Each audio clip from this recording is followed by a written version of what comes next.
Okay, hi guys. Hari ni saya nak buat pH level test.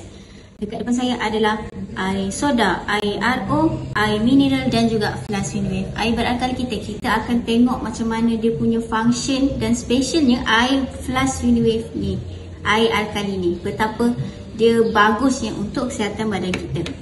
Okay, first kali saya akan tuangkan ke semua air ni ke dalam gelas.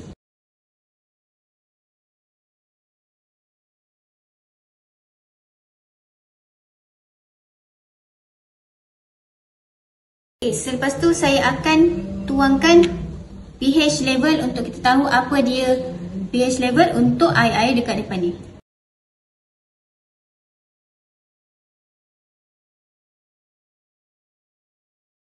Okay, untuk air soda dia bertukar jadi acidic. Macam korang boleh tengok dekat pH level atas ni.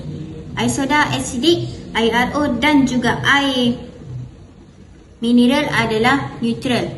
Dan air flash kita adalah air yang berada di pH yang ke-9. So kita boleh tengok betapa teruknya air soda kalau kita minum pada setiap hari. Kalau korang nak dapatkan air yang lebih smooth dan lebih ringan, korang boleh dapatkan flash wave air beralkali ni. Ia bantu dalam kesihatan dalaman badan kita.